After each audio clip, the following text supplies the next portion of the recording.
Hello friends, स्वागत है आपका आपके अपने चैनल पर science grow the best. Please like the video, share the video. अगर आप चैनल पहले बार है तो सब्सक्राइब जरूर करना। बेल आइकन प्रेस करके रखो ताकि हर वीडियो का लेटेस्ट नोटिफिकेशन सबसे पहले आपको मिल जाए। आज हम करंट अफेयर्स पे बात करेंगे। 9 फरवरी 2023 के करंट अफेयर्स, जिसमें मैं राजस्थान, इंडिया और वर्ल्ड के सभी करंट अफेयर्स लेकर आया हूँ।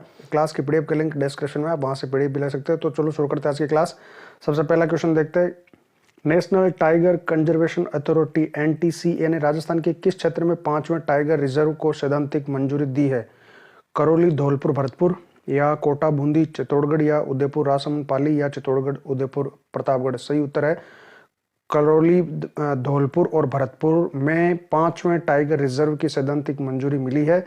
National tiger conservation authority NTCA की ओर से राजस्थान में ये 5वां टाइगर रिजर्व होगा, करौली, धौलपुर और भरतपुर।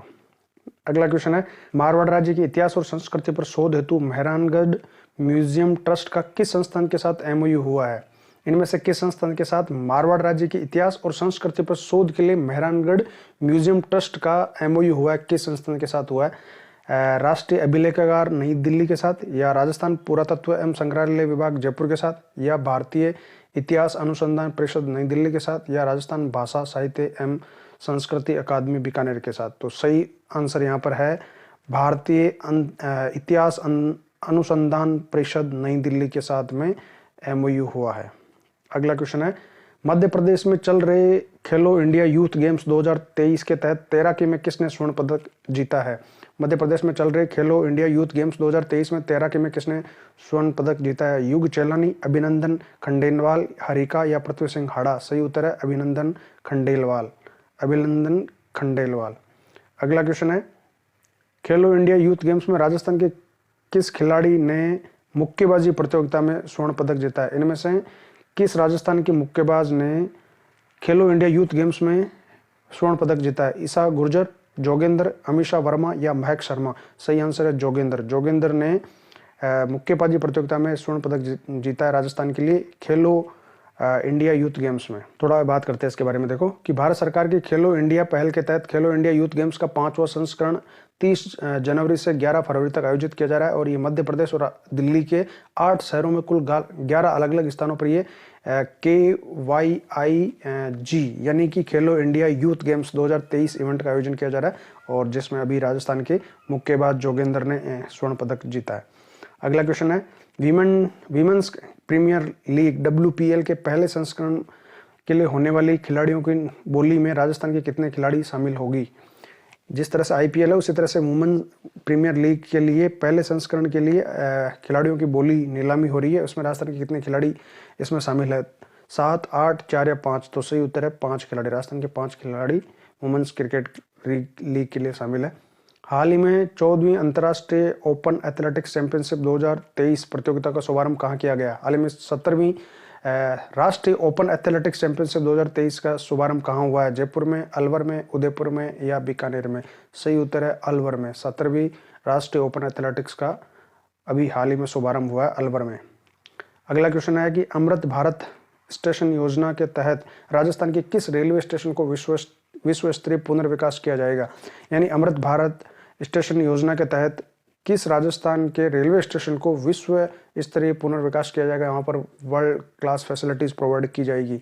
जयपुर, उदयपुर, बीकानेर, या जैसलमेर? सही उत्तर है जैसलमेर। जैसलमेर के प्लेटफॉर्म, रेलवे प्लेटफॉर्म का विकास, डेवलपमेंट होगा। ये सामरिक दृष्टि से भी बहुत महत्वपूर्ण है। तो अमृत भारत स्टेशन योजना के तहत जैसलमेर रेलवे स्टेशन का पुनर्विकास, विश्व स्तरीय पुनर्विकास किया जाएगा इंडियन रेलवे के द्वारा। अगला क्वेश्चन है, हाल ही में भारत के किस पड़ोसी देश ने अपने 37 शहरों में मार्शल लॉ घोषित किया है? सही उत्तर है म्यांमार। म्यांमार ने अपने 37 शहरों में मार्शल लॉ घोषित किया है। अगला क्वेश्चन है, हाल ही में कलिंग लिटरेरी फेस्टिवल का 9वां संस्करण उड़ीसा के किस शहर में आयोजित किया गया है? कलिंग उड़ीसा का इस शहर है, तो वहाँ पर उड़ीसा के किस शहर में कलिंग लिटरेरी फेस्टिवल का 9वां संस्करण आयोजित किया गया है? तो सही आंसर है भुवनेश्वर में किया गया है। अगला क्वेश्चन है, हाल ही में आई यूनाइटेड नेशंस संयुक्त राष्ट्र की रिपोर्ट के अनुसार कौन सा देश डिफेंस कंपनियों के डेटा में सेंध लगा रहा है? किस देश जो दूसरे देश के डिफेंस कंपनियों के डेटा में शायद लगा रहा है। सही उत्तर है यहाँ पर उत्तर कोरिया ये काम कर रहा है। अगला क्वेश्चन है, हाल ही में हार्वर्ड लॉ रिव्यू के अध्यक्ष कौन चुनी गई है? हाल ही में हार्वर्ड लॉ रिव्यू के अध्यक्ष चुनी गई है अप्सरा अय्यर। अगला क्वेश्चन है, हाल ही में भारतीय सेना द्वारा ऑपरेशन सद्भावना का आयोजन कहाँ किया जा रहा है? तो भारतीय सेना के द्वारा ऑपरेशन सद्भावना का आयोजन लेह लद्दाख में किया जा रहा है, लद्दाख में। अगला क्वेश्चन है, हाल ही में किस राज्य सरकार ने भारत के पहले नए गतिशीलता केंद्रित क्लस्टर की घोषणा की है? यानी किस राज्य सरकार ने भारत के पहले नए गतिशीलता केंद्रित क्लस्टर की घोषणा की है? सही उत्तर है Telangana.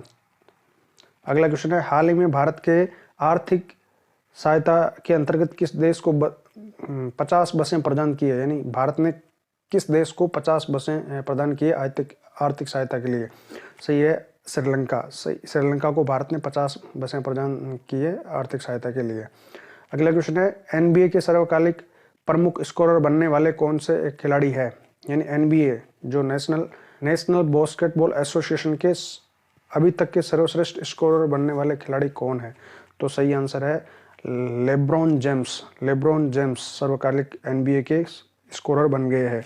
National basketball association NBA के दिग्गज खिलाड़ी लेब्रॉन जेम्स ने इतिहास रच दिया है। वह इस लीग में सबसे अधिक पॉइंट बनाने वाले खिलाड़ी बन गए हैं। कैरियर के 38,388वें पॉइंट के साथ ही जेम्स ने करीम अब्दुल जब्बार का रिकॉर्ड तोड़ दिया है। तो ये लेब्रॉन जेम्स है जो एनबीए के सर्वश्रेष्ठ स्कोरर अभी तक बने हैं। अगला क्वेश्चन है कि हाल ही में विश्व के सबसे प्रतिभाशाली छात्रों की सूची में सर्वोच्च स्कोर किसने हासिल किया है? विश्व के सबसे प्रतिभाशाली छात्रों में सबसे सर्वोच्च स्कोर किसने हासिल किया है? सही उत्तर है नताशा पेरिया-नयागम एक भारतीय अमेरिकी स्कूली छात्रा है जिन्होंने Johns Hopkins center for talented youth दुनिया की सबसे प्रतिभाशाली छात्रा की लिस्ट में अपना शामिल होकर दूसरी साल ये खिताब इन्होंने जीता है। अगला क्वेश्चन है, कामरान अकबल ने किस गेम के सभी प्रारूपों से संन्यास ले लिया है? कामरान अकबल एक प्रसिद्ध खिलाड़ी है जिन्होंने किस खेल के सभी प्रारूपों से संन्यास ले लिया है? सही आंसर है क्रिकेट। ये पाकिस्तान के विकेटकीपर क्रिकेटर है। पाकिस्तान के अनुभवी विकेटकीपर बल्लेबाज कामरान अकबल ने क्रिकेट के सभी प्रारूप से संन्यास ले लिया है और अकमल का नाम राष्ट्रीय चयन समिति में शामिल किया गया है। अगला क्वेश्चन है, केनरा बैंक के नए सीईओ एंड एमडी किसे नियुक्त किया गया? केनरा बैंक के नए सीईओ और एमडी नियुक्त किया गया है के सत्यनारायण राजू को। केंद्र सरकार ने के सत्यनारायण राजू को तत्काल प्रभाव से केनरा बैंक का प्रबंध निदेशक एमडी और सीईओ नियुक्त किया है और वह एलवी प्रभाकरन की जगह लेंगे जिन्होंने 31 दिसंबर 2022 को पद छोड़ दिया था। केनरा बैंक का मुख्यालय बेंगलुरु में है और केनरा बैंक के संस्थापक जो थे वो थे अम्मेम्बल सुब्बा राव पई और इसकी स्थापना 1 जुलाई 1906 में हुई थी। अगला क्वेश्चन है कि डीजीआई और एनएफएसयू ने किस प्रयोगशालाओं की स्थापना के लिए समझौता ज्ञापन पर हस्ताक्षर किए? ये जो दो एजेंसी है डीडीआई और एनएफएसयू, इन्होंने किन प्रयोगशालाओं की स्थापना के लिए एमओयू या समझौता ज्ञापन पर हस्ताक्षर किए? तो सही आंसर है डिजिटल फोरेंसिक प्रयोगशालाओं के लिए। डिजिटल फोरेंसिक प्रयोगशालाओं के लिए डीजीआई और एनएफएसयू ने समझौते पर हस्ताक्षर किए।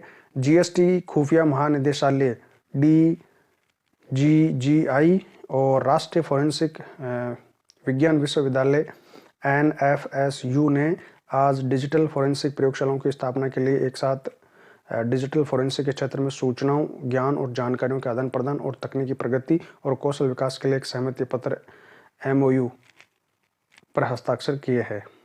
अगला क्वेश्चन है, हाल ही में बीकानेर हाउस में मूर्तिकला पार्क का उद्घाटन कहाँ किया गया है? बीकानेर हाउस में मूर्तिकला पार्क का उद्घाटन कहाँ किया गया? तो बीकानेर हाउस दिल्ली में है, दिल्ली में किया गया, नई दिल्ली में। 5 फरवरी 2022 को राजस्थान के मुख्य सचिव उषा शर्मा ने नई दिल्ली के बीकानेर हाउस में अत्याधुनिक और समकालीन कला और संस्कृति की झलक लिए हुए स्कल्पचर पार्क का उद्घाटन किया है। अगला क्वेश्चन है, हाल ही में किस पंजीकरण पोर्टल का नई दिल्ली में शुभारंभ हुआ है? किस पंजीकरण रजिस्ट्रेशन पोर्टल का नई दिल्ली में शुभारंभ हुआ है? तो सही आंसर है युवा संगम पंजीकरण पोर्टल का शुभारंभ किया गया है और ये नई दिल्ली में शुभारंभ किया गया। एक भारत श्रेष्ठ भारत योजना के आधार पर पूर्व युवा संगम पूर्वोत्तर क्षेत्र के युवाओं को भारत के अन्य क्षेत्रों से जोड़ने की प्रधानमंत्री नरेंद्र मोदी की एक पहल है और धर्मेंद्र प्रधान केंद्रीय मंत्री ने ये पोर्टल अभी हाल ही में इसका इनॉग्रेशन किया है। अगला क्वेश्चन है, इंडोनेशिया, मलेशिया और थाईलैंड में ऊर्जा दक्षता यानी एनर्जी एफिशिएंसी के कार्यक्रमों को कौन बढ़ावा देगा? तो ये भारतीय एजेंसी है EESL, ये काम करेगी। इन्होंने इस पर एक समझौता किया है। सार्वजनिक क्षेत्र की energy efficiency services limited EESL Indonesia, Malaysia और थाईलैंड में इलेक्ट्रिक परिवहन, उजाला और इमारतों को ऊर्जा दक्ष बनाने जैसे काम और जैसे कम बिजली खपत वाली अपनी प्रमुख परियोजनाओं का क्रियान्वयन करेगी। बिजली मंत्रालय के तहत आने वाले सार्वजनिक उपक्रमों का संयुक्त उद्यम EESL ने अपने लिए बेंगलुरु में शुरू हुए भारत ऊर्जा सप्ताह के दौरान इंडोनेशिया, मलेशिया और Thailand growth triangle joint business council IIMT GTJBC के साथ समझौता ज्ञापन MOU पर हस्ताक्षर किए हैं। अगला क्वेश्चन है, दूध उत्पादन में मामले में भारत दुनिया का कौन सा देश है और कौन सा देश अभी बन गया है? तो पहला देश बन गया है दूध उत्पादन के मामले में भारत विश्व में नंबर 1 है। दूध उत्पादन के मामले में भारत दुनिया का पहला देश बन चुका है। केंद्रीय मत्स्य पालन, पशुपालन और डेयरी मंत्री पुरुषोत्तम रूपाला ने लोकसभा में बताया कि भारत दुनिया में सबसे अधिक दूध उत्पादन करने वाला देश बन गया है। खाद्य और कृषि संगठन कोऑपरेटिव सांख्यिकी डेटाबेस FAO स्टेट ने उत्पादन आंकड़ों के आधार पर भारत साल 2021-22 में वैश्विक दूध उत्पादन में 24% योगदान करने वाला दुनिया का सबसे अधिक दूध उत्पादन देश है। तो नंबर 1 हो गया भारत। अगला क्वेश्चन है कि सन्नी को पछाड़कर चंद्रमाओं का राजा कौन सा ग्रह बन गया है? यानी अभी तक सबसे अधिक चंद्रमा या जो सैटेलाइट थे वो सन्नी के थे। अब कौन सा ग्रह है जिसके सबसे अधिक चंद्रमा सैटेलाइट्स हो गए? तो सही उत्तर है बृहस्पति। बृहस्पति सूर्य के परिवार का सबसे बड़ा ग्रह है और सबसे पहले वैज्ञानिकों का मानना था कि सन्नी के चंद्रमाओं की संख्या सबसे अधिक है। सन्नी के चारों ओर अब तक 82 उपग्रह खोजे जा चुके हैं। दूसरी ओर ये माना जाता था कि बृहस्पति के 80 उपग्रह ही थे, तो 2 अधिक थे पहले चंद्रमा के सन्नी के। हालांकि नवीनतम खोजों से पता चला है कि बृहस्पति के 12 और उपग्रह हैं और इनके साथ ही बृहस्पति के अब चंद्रमाओं की संख्या बढ़कर 80 से 12 और खोजे गए तो अब 92 हो गई है। अतः अब बृहस्पति के चंद्रमाओं की संख्या सबसे अधिक हो गई है और बृहस्पति सौर परिवार का सबसे बड़ा ग्रह है। ये जोवियन प्लैनेट कहलाते हैं। बाहर के जो 4 है दूरी के आधार पर जो सूर्य के सबसे ज़्यादा पास में 4 ग्रह है, बुध, मंगल, शुक्र और पृथ्वी, और उसके बाद के जो बाहर वाले जो जोवियन प्लैनेट कहलाते हैं तो ये बृहस्पति, शनि, अरुण और वरुण है। तो इनमें सबसे ज़्यादा उपग्रह अब बृहस्पति के हैं। अगला क्वेश्चन है, निर्वाचन आयोग ने मतदाताओं को प्रेरित करने के लिए कौन सा गीत तैयार किया है? हाल ही में इलेक्शन कमीशन ऑफ इंडिया ने मतदाताओं को प्रेरित करने के लिए ज़्यादा वोटिंग परसेंटेज इंक्रीज करने के लिए एक गीत तैयार किया है। तो वो गीत क्या है? गीत है, मैं भारत हूँ, हम भारत के मतदाता है। मैं भारत हूँ, हम भारत के मतदाता है। चुनाव आयोग इस साल होने वाले 9 विधानसभा चुनावों और अगले साल की शुरुआत में होने वाले लोकसभा चुनाव की तैयारी कर रहा है। इसका उद्देश्य नवीन संचार रणनीतियों के माध्यम से मतदाता प्रतिशत को बढ़ाना है। भारत के प्रथम चुनाव आयुक्त सुकुमार सेन थे और भारत के पहले चुनाव आयुक्त ये थे जो 21 मार्च 2050 से लेकर 19 दिसंबर 1958 तक इस पद पर रहे थे, यानी मुख्य आयुक्त के पद पर रहे थे।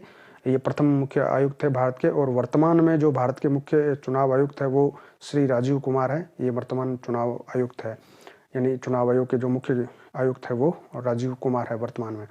तो ये कुछ इंपॉर्टेंट क्वेश्चंस थे जो आज के करंट अफेयर पर बेस्ड थे। अगर वीडियो आपको पसंद है तो आप इसको लाइक कर सकते हैं, अदरवाइज डिसलाइक भी कर सकते हैं। मिलेंगे कल नई वीडियो के साथ में, कल के नए करंट अफेयर्स के साथ में। तब तक जय हिंद।